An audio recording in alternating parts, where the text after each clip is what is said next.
Bismillahirrahmanirrahim. Assalamualaikum warahmatullahi wabarakatuh. Assalamualaikum warahmatullahi wabarakatuh. Salam sejahtera untuk kita semua. Yang saya hormati sahabat saya, Presiden PPMI, dan juga ini Pak Jokowi aja kalah, Pak. Dia menjabat 2 presiden. Jokowi cuma 1 presiden ya. Ini Presiden PPMI dan juga Presiden KBMI, Bung Daeng Wahyudin. Bang Labong, Pak Kiai, Ibu Susi, dan para pendiri Majelis Tinggi, MPO, para pendiri dan semuanya para pimpinan DPP PPMI yang saya hormati, kawan-kawan delegasi Mukernas 1, DPW, DPC, dan juga PPA PPMI. Salam hormat, salam juang untuk kita semua. Tak lupa juga kawan-kawan dari ketua, sekjen, pimpinan federasi dan konfederasi yang tergabung di Aliansi Sejuta Buruh. Ada Pak Jung Hidayat, ada Pak Joko Heryono, Pak Baso, Bu Narti, ada juga Bung Sunar dari Kasbi, Bung Supriyadi. Nah, ini juga ada orang tua kita, Pak Saud dari Tonang, ada Bung Sabda dan kawan-kawan yang bisa satu-satu, dan salam kenal, salam hormat juga buat orang tua kita ini, Daeng Ajis. Terima kasih udah hadir di tengah-tengah PPMI dan di tengah-tengah kita. Bapak Ibu, kawan-kawan sekalian, mungkin mohon maaf yang tidak bisa saya sebutkan satu-satu karena ada Pak Wanardi, ada Pak Dedi, ada juga Bang Idrus. Saya biasa menyangka Bang Idrus dan kawan-kawan sekalian. Oh iya, sebelah kiri saya ada Pak Arif Minardi. Ini saya biasa mending Kang Haji. Ini Kang Haji Asep, jadi tokoh revolusi kaum buruh Indonesia. Kalau zaman dulu saya pertama-tama bergabung dalam serikat itu, yang selalu menggembar-gemborkan revolusi itu setiap rapat, setiap pertemuan itu ketuanya Pak Arif. Dulu Pak pertama itu Pak Atika Karwa. Nah, tapi sayangnya nggak muncul ke Pak Arif. Biasanya justru yang sekarang selalu teriak revolusi itu Kang Haji Asep. Ya, Pak Arifnya nggak pernah teriak revolusi. Mungkin nggak mau Pak Arif revolusi. Ya, kawan-kawan sekalian, para pimpinan DPP PPMI, secara pribadi dan atas nama GSBI saya mengucapkan selamat dan sukses untuk pelaksanaan Mukernas yang pertama. Saya kira Mukernas ini adalah seperti yang sudah disampaikan, situasinya tepat, pas ya. Jadi dalam momentum yang sangat baik. Kenapa dikatakan ini adalah momentum yang sangat baik? Karena secara internasional dan nasional situasinya sedang tidak biasa-biasa saja, gitu. Secara internasional kita tahu sekarang dominasi kekuatan imperialisme di bawah pimpinan Amerika Serikat sudah sangat terganggu dengan perkembangan Cina dan juga ada blok Rusia, di mana setelah Perang Dunia Kedua, dunia sudah selesai dibagi-bagi di antara mereka. Sekarang Cina, Rusia kembali maju untuk membagi dunia menurut kepentingan mereka. Termasuk kalau kita mau jujur, perang yang terjadi sekarang di Palestina dan Israel itu adalah perang proksi imperialis, di mana kekuatan Amerika Serikat menggunakan Zionis Israel untuk tetap mendudukan dominasinya di wilayah Arab sana ya, gitu, demi kepentingan mereka. Yang tak kalah penting adalah situasi nasional kita. Tadi juga Bang Labong saya kira udah memberikan garis pada kawan-kawan, yang penting itu untuk didiskusikan. Kekuasaan rejim Jokowi dalam periode pertama tegak lurus mengabdi seluruhnya pada kepentingan imperialis Amerika Serikat. Periode kedua itu bergeser, politiknya adalah memberikan fasilitas yang begitu luas terhadap perkembangan kapitalis atau imperialisme Cina yang berinvestasi, dan itu investasinya jauh lebih barbar dibandingkan negeri-negeri Eropa. Negeri-negeri Eropa di dalam perjanjian ekonominya tidak pernah ada mensyaratkan menyertakan dengan tenaga kerjanya. Cina itu menyertakan. Tapi di situ bukan salah Cinanya, salah rejim Jokowinya. Karena rejim Jokowi tidak mengabdi pada kepentingan rakyat, apalagi kaum buruh. Rejim Jokowi sepenuhnya mengabdi kepada kepentingan tuannya mereka. Siapa sekarang? Berarti imperialisme Amerika Serikat di bawah pimpinan Amerika Serikat, dan juga sekarang adalah Cina yang dia begitu besar-besaran, jor-joran. Konstitusi jelas dikangkangi, ya.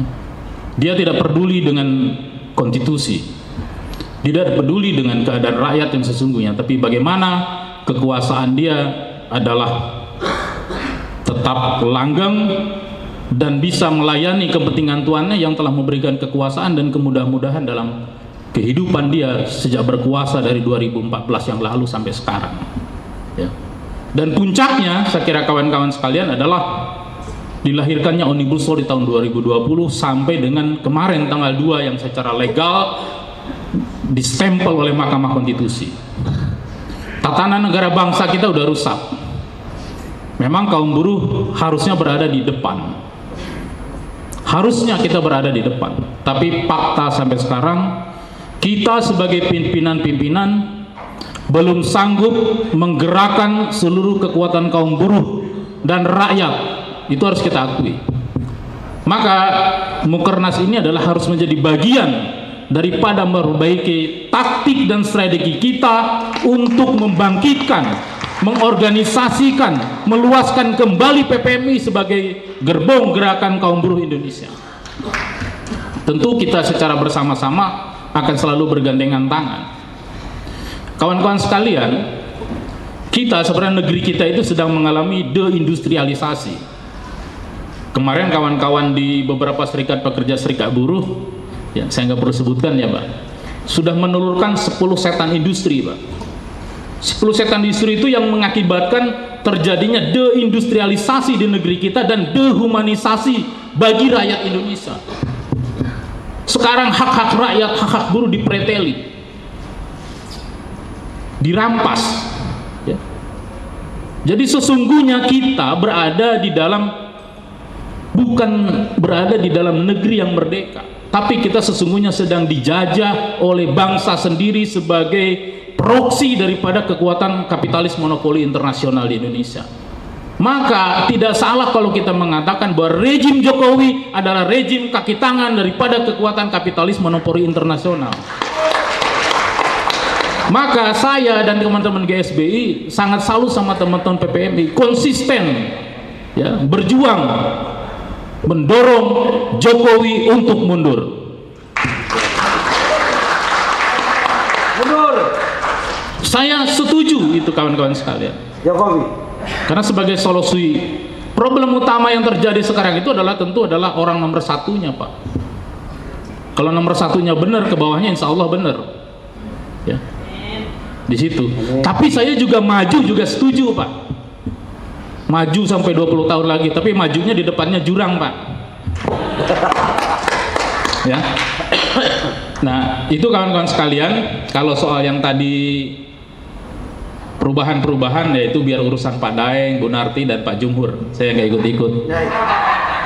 Saya mendoakan aja. Ya. Tapi memang kita butuh perubahan, ya. Butuh perubahan yang betul.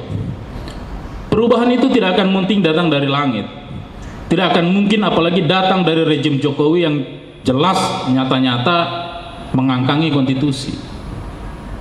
Setiap hari kampanye adalah Pancasila, undang-undang, tapi prakteknya adalah mereka injak-injak sendiri, ya. Ini fakta saya kira, dan wajib bagi kita saya kira mengobarkan perlawanan yang tiada pernah henti. sudah tahu menyalahi konstitusi tetap saja distempel oleh Mahkamah Konstitusi. Bahkan sekarang beredar bukan lagi Mahkamah Konstitusi katanya, jadi Mahkamah Keluarga. Ya. Karena di Mahkamah Konstitusi ada mamangnya Kaisang, gitu kan? Sangat luar biasa negara kita ini. Ya. Nah, jadi itu situasi yang kita hadapi kawan-kawan sekalian. Ya. Sekali lagi saya kira saya mengucapkan selamat dan sukses untuk Mukernasnya. Semoga kita terus bisa menjalin sinergitas dalam berbagai macam perjuangan, karena saya kira 1 tahun terakhir ini, maju ke 2 tahun ini adalah kita sudah membuktikan bahwa kita bisa bersinergitas dan melahirkan satu gerakan dan mengubah peta gerakan buruh di Indonesia, kan kawan sekalian. Lahirnya Aliansi Aksi Sejuta Buruh itu adalah mengubah peta gerakan buruh, terutama sejak Pak Jumhur naik menjadi Ketua Umum KSPSI. Kalau ada serikat buruh yang berada di dalam barisan kekuasaan, itu biasa, ya, itu biasa. Kalau nggak gitu nggak rame. Justru itu adalah tantangan bagi kita bagaimana meningkatkan militansi kita, keseriusan kita membangun, membangkitkan, mengorganisasikan kaum buruh Indonesia di dalam serikat-serikat buruh sejati, di dalam serikat-serikat buruh yang militan, yang konsisten melakukan perlawanan, melakukan perubahan-perubahan bagi kehidupan kita kaum buruh dan juga rakyat Indonesia. Perjuangan kaum buruh itu bukan hanya untuk kaum buruh, kawan-kawan sekalian. Pembebasan yang mau kita lakukan itu bukan hanya untuk kaum buruh, tapi untuk seluruh rakyat Indonesia. Kaum buruh bekerja di dalam proses produksinya, menghasilkan barang produksi bukan untuk dirinya, tapi untuk kebutuhan sosial, kawan-kawan sekalian. Maka disitulah karakter dari perjuangan kaum buruh itu sudah menjelaskan dia bukan berjuang untuk dirinya sendiri, tapi berjuang untuk rakyat kebanyakan. Bahkan di dalam negeri kita sekarang, kawan-kawan sekalian, kaum buruh itu merelakan kemenangannya bukan untuk dirinya, tapi untuk rakyat yang lain, kawan-kawan sekalian. Seperti produksi yang dihasilkannya. Kawan-kawan mau produksi sepatu di pabrik, apakah sepatu yang kita hasilkan itu langsung kita pakai atau tidak? Tidak, kawan-kawan sekalian. Tapi kita hasilkan untuk kepentingan rakyat. Demikian juga dengan perjuangan yang kita lakukan. Bukan hanya kaum buruh, tapi rakyat yang akan melakukan. Maka kaum buruh jangan hanya berbicara persoalan-persoalan buruh saja, tapi kita harus berbicara tentang persoalan kaum tani, kita harus berbicara tentang persoalan masyarakat adat, kita harus berbicara tentang masalah perempuan, masalah kaum miskin kota, karena semuanya sekarang berada di dalam penindasan dan penghisapan yang dijalankan oleh rejim komprador, yaitu rejim Joko Widodo. Baru itu serikat buruh, baru itu serikat buruh yang memegang asas Islam. Asas Islam jelas dia berpihaknya kepada kaum mustadafin. Kalau kiri kepada kaum proletariat, nah, begitu ya Pak? Hah? Ya kan, ketemu kan? Kalau kanan, kalau nasionalis kepada kaum marhain katanya. Kalau kanan berarti kepada rakyat tertindas. Nah, masa rakyat hidup prihatin di situ. Ya, jadi keberpihakan kita adalah kepada orang-orang tertindas, kepada kaum mustadafin. Ya. Maka jalannya adalah pembebasan, tidak ada lain, Pak. Ya. PPMI bohong kalau hanya mau bikin serikat buruh, tapi dia sedang berjuang untuk membebaskan kaum buruh Indonesia dan rakyat Indonesia dari belenggu penindasan dan penghisapan. Sejarah dunia saya kira sudah membuktikan, kawan-kawan sekalian, perlawanan terhadap kapitalisme itu adalah kalau nggak sosialisme juga ada gerakan Islam, ada gerakan nasionalis. Tapi yang jelas secara teoritik antitesis daripada gerakan kapitalisme adalah sosialisme atau gerakan Islam. Karena Islam itu sesungguhnya sosialisme, Pak. Maaf kalau saya salah mungkin ya. Begitu. Sesungguhnya Islam itu adalah sosialisme. Di situ. Ya. Bahkan kalau kita tadi Pak Daeng saya mengingatkan, wajar Pak kalau anggota Pak Daeng yang begitu itu bukan anggota Pak Daeng saja Pak. Anggota saya juga kadang-kadang demikian, Pak. Ya. Begitu, Pak. Dari pabriknya mah datang, Pak, ikut aksi. Ya. Cuma cepet-cepet ketemu presidennya, ketemu ketua umumnya. Store muka. Ya kan? Panas dikit geser, alasannya ketua makan siang dulu. Setelah itu nggak ada, Pak. Jadi ketika pertama datang kita bisa mobilisasi 10.000, baru jam 11 paling tinggal 2.000 yang bertahan, Pak. Dan yang bertahan itu adalah itu aja. Sama seperti anggota PPMI, ini 2 tahun ini kita aksi, saya lihat yang bertahan itu aja. Anggota GSB juga begitu, Pak. Ya. Ini yang kegagalan kita sebagai pemimpin, Pak. Meyakinkan, membangkitkan kesadaran anggota-anggota kita. Nah, begitupun rakyat Indonesia kan, Pak, kalau kita jujur, ya, sejarah bangsa kita ini, Pak. Belanda katanya menjajah Republik ini 350 tahun. Coba cek lagi, Pak. Apakah oleh gerakan rakyat atau para pejuang itu Belanda meninggalkan Indonesia? Faktor utamanya bukan oleh perjuangan rakyat, kawan-kawan sekalian. Karena Jepang dibom, diusir oleh Jepang, Pak. Pertama-tama oleh Jepang, ya. Jepang masuk ke Indonesia, ya. Itulah yang mengusir Belanda. 350 tahun. Bahkan Jepang mengusir Belanda itu nggak butuh waktu setahun, Pak. Mungkin 3 bulan kalau nggak salah, tahun 1942. Di antara bulan Januari sampai dengan Maret, Belanda udah pergi. Ya kan? Oleh Jepang, Pak, bukan oleh perjuangan rakyat. Apakah ada rakyat yang bisa berjuang? Ada, Pak. Kedua, Jepang. Ya. Jepang meninggalkan Indonesia bukan oleh kehebatan para pejuang, Pak, tapi karena negaranya dibom oleh Amerika Serikat terutama. Ya, Amerika Serikat ketakutan bagaimana laju fasisme terus merangsek, maka dia harus hancurkan. Salah satunya adalah Jepang sebagai salah satu kekuatan yang maha dahsyat. Dalam waktu cepat dia bisa menguasai Asia, bahkan masuk ke Eropa, bahkan mau menembus ke Amerika. Maka dihancurkanlah Hiroshima dan Nagasaki. Itu pun para pejuang kita masih ragu, Pak. Kalau nggak ada anak-anak muda yang nakal, Pak, maka jadi anak muda itu harus nakal. Kalau orang tua nakal udah biasa, Pak, tapi kadang muda itu harus nakal. Kalau nggak nakal bukan anak muda, Pak. Kalau tidak ada nakal saat itu, anak-anak muda memastikan para proklamator itu untuk segera mendeklarasikan Indonesia nggak akan merdeka, Pak. Setelah itu pun datang agresi satu dan kedua Belanda melalui sekutunya. Ya kan? Itu jelas, Pak. Itu karakter rakyat kita dan itu tidak jauh daripada buruh. Itulah tantangan terbesar bagi kita. Maka pekerjaan utama kita bagi serikat buruh itu adalah melakukan penyadaran. Karena apa? Kita kalah pendidikan, kita kalah propaganda oleh si kapitalis yang berkolaborasi dengan kekuasaan. Setiap hari mereka itu adalah menerima propaganda yang dilancarkan oleh kapitalis dan penguasa yang tali 3 uang tadi, Pak. Sementara serikat buruh belum tentu setiap bulan rutin menyelenggarakan pendidikan. Belum tentu setiap sebulan sekali menerbitkan bahan propaganda bagi anggota-anggotanya. Betul tidak? Di situ. Belum lagi isi pendidikannya juga bukan pendidikan yang membangkitkan dan membebaskan.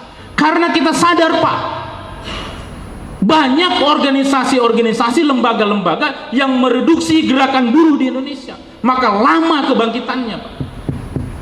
Kalau mau jujur, ILO, ada orang ILO di sini. Itu dia juga bagian daripada gerakan bagaimana meredam gerakan buruh Indonesia untuk bangkit melakukan perlawanan dan melakukan perubahan. Teman-teman bisa baca bagaimana program-program pendidikannya itu bukan melakukan perlawanan, tapi adalah menyatakan perdamaian antara si kapitalis dengan si kaum buruh. Seolah-olah pemerintah tidak punya masalah dalam soal-soal itu. Nah, itu tantangan bagi kita, kawan-kawan sekalian. Tantangan bagi kita. Saya kira itu sambutan dari saya, karena masih banyak kawan-kawan yang lain yang akan memberikan pesan dan kesan, ya. Saya kira saya cukup senang berada di sini, terus bersinergi dengan kawan-kawan PPMI yang banyak dalam aksi-aksi itu sangat militan untuk bisa menjadi contoh buat organisasi-organisasi yang lain. PPMI.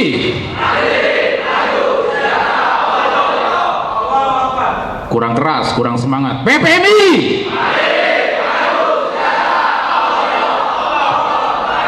Allah ridho, itu yang paling penting. Allah ridho. Kalau Allah nggak ridho, nggak jadi apa-apa kita. Terima kasih. Assalamualaikum warahmatullahi wabarakatuh.